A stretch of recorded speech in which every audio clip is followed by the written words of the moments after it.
Right now, somewhere in your life, a decision has already been made. Not written down, not spoken aloud, no dramatic scene, no confrontation, no confession. Just a quiet calculation sitting in the back of someone's mind, waiting for the day circumstances force it into the open. That decision is about who gets sacrificed when the pressure finally comes. It might be you. Machiavelli understood this centuries before psychology gave it a clinical name. Loyalty is not a fixed trait. It's a temporary arrangement, one that survives only for as long as it costs nothing to break. Most people walk through their lives assuming the bonds around them are solid, that the person smiling at them today will still be standing there tomorrow. It's a comforting assumption. It's also, more often than anyone wants to admit, wrong. Here's the part that should unsettle you most. The people who will betray you probably haven't decided to hurt you. Not exactly. They've simply left themselves a door, and doors, once installed, tend to get used. Strip away the sentiment, and loyalty is an economic behavior. It exists exactly as long as the perceived value of the relationship outweighs the perceived value of walking away from it. That's not cynicism, it's just how humans allocate the two things they have the least of: trust and risk. When Machiavelli wrote about princes and their allies, he wasn't describing some distant political theater with no bearing on your life. He was mapping the permanent architecture of every human bond: a marriage, a business partnership, a childhood friendship. Underneath each one runs a silent ledger that neither party ever speaks out loud. You want to believe your relationships are built on affection alone, but think for a moment about anyone you've watched choose themselves over someone else when the stakes got high enough.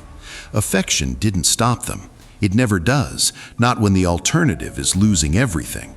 And right now, the people around you are running that same ledger, quietly, continuously, recalculating your worth every time they learn something new about your usefulness, your vulnerability, or your cost. Betrayal is never a single event. It just looks like one from the outside. Picture it. A colleague sits at their desk on an ordinary Tuesday. Nothing has happened yet, but somewhere in that quiet hour, they notice something. A shift in power upstairs, an opportunity that only opens up if you're no longer in the picture, a risk that your continued presence now represents. Nobody wakes up and decides to destroy you.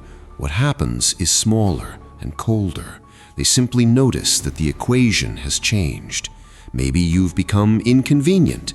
Maybe someone with more power than either of you has signaled, without saying a word, that your presence is no longer welcome.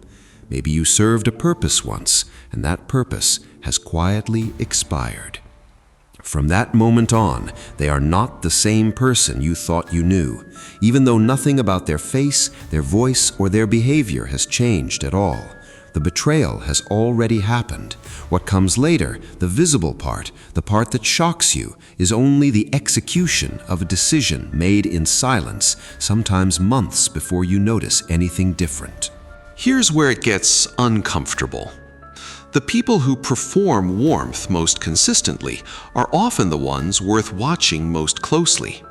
Real affection moves. It has bad days and good ones, moments of distance and moments of closeness, because it's honest. Performed warmth moves at all, because it isn't a feeling, it's a strategy, and strategies don't have bad days. Machiavelli warned that the prince who appears most virtuous is frequently the one best equipped to deceive, precisely because most people can't tell the difference between appearing good and being good. You were taught, probably as a child, to trust the smile, the compliment, the person who is always, always kind to you.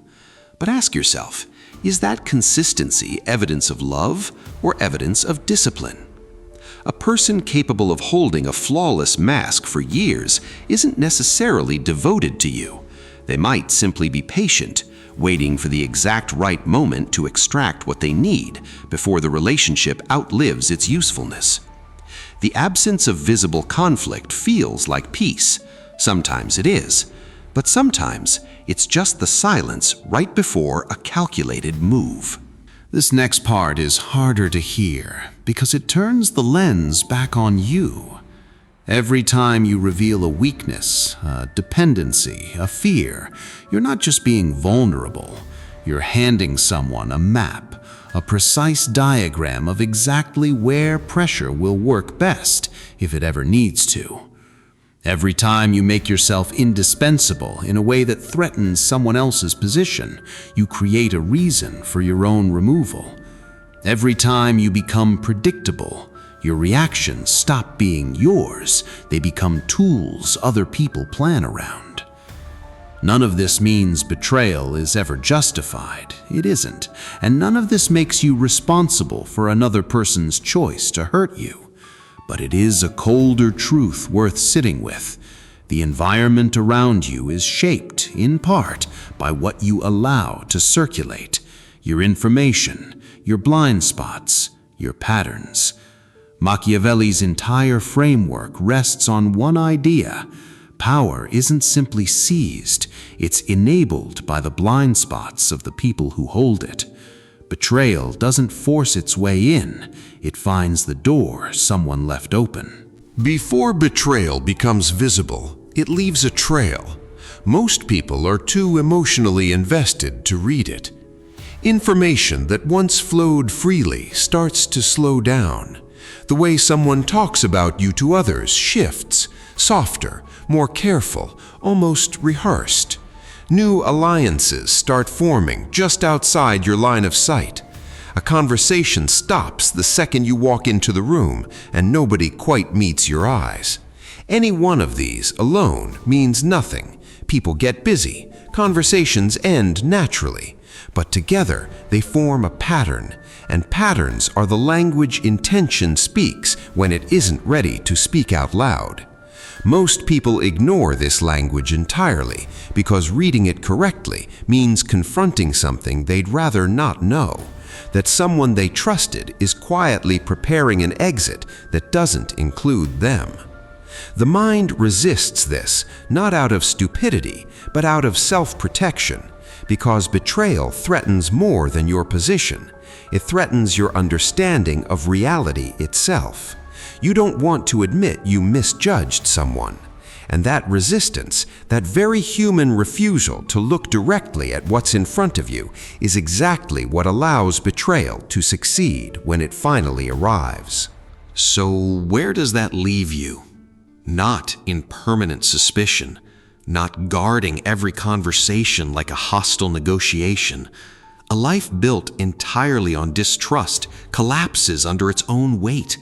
Cooperation is still the foundation of nearly everything worth building.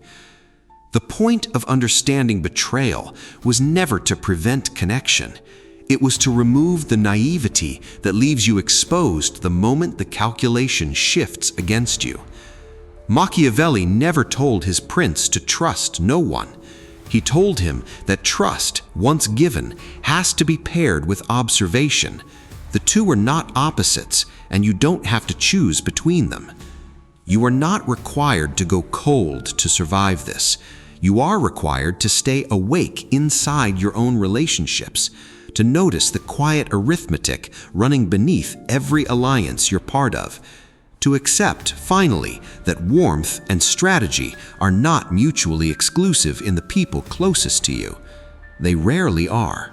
Somewhere, a name has already been chosen.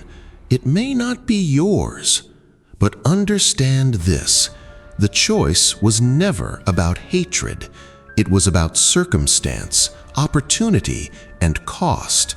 The same three forces that would move you if the equation ever turned. The people who will one day walk away from you, or worse, walk against you, are not villains waiting for their mask to slip. They are ordinary people responding to pressure exactly the way you would. This isn't a call to fear everyone around you. It's an invitation to see them clearly, without the comfortable illusions that make betrayal possible in the first place. The prince who survives isn't the one who trusts no one. He's the one who never mistakes silence for safety.